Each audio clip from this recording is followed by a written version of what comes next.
sustojus į starto liniją, reiškia, tu visas įsitempi kaip spiruoklė, šūvis ir tu išeini į distanciją, dirbi iš paskutiniojo. Tai veža. Plus žinojimas, kad tu priklausai kažkokiai privilegijuotai sporto rūšiai.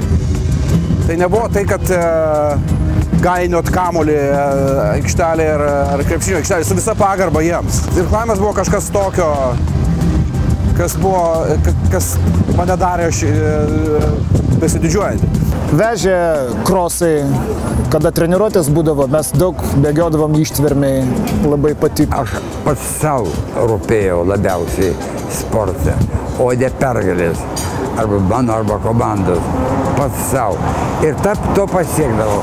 Grįždavau namo, patenkintas, laimingas. Irklavimas man neatsiejamai susijęs, to neištrinsi niekada su nekaltybės praradimu, nes tai buvo toks amžius, internatas, reiškia, pirmieji potyriai. Patiko tas faktas, kad pakaušiu tiesiog jauti visą aštuonvietę, kuri yra už tavęs. Nereikia atsisukti juos žiūrėti.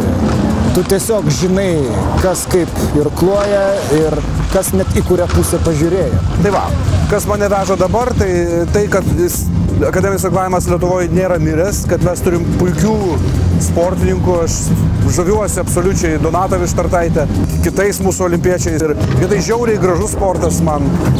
Labai aristokratiškas, jis toks ir yra, jo, bet kai aš į sportą, aš nesuvokiau iki galo, kas yra tas akademinis irklavimas. Koks jo statusas yra, koks prestižo momentas. Kalbos nėra grožio akademinėme irklavime estetikos.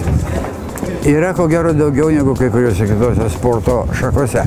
Todėl, kad ten yra koordinacija, kai eina aštuoniukė ir 8 vyrai arba 8 moterys labai sutartiniai kartu tempia, žinai, kiek mėnesių jie kartu dirbo šitaip.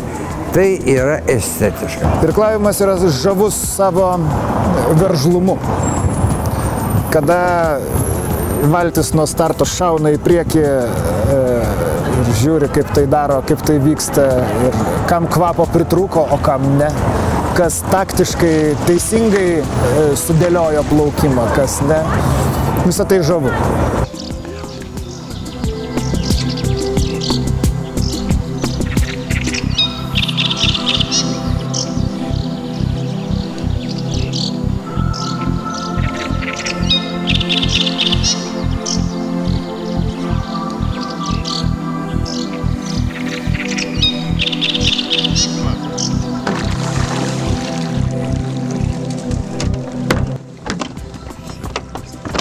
Mūsų treneris surinko, mūsų susadina, sako, nu vyrai, irkluojant, kuri kūno dalis labiausiai dirba. O kojos, treneri, kojos, va, atsispirt nuo pakojo čia jau, bet šito nieko nebus. Gerai, ne.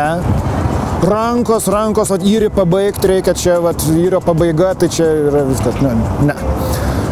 Nugarin turi būti, reiškia, tam... Ne, vyrai, ne. Tai kas?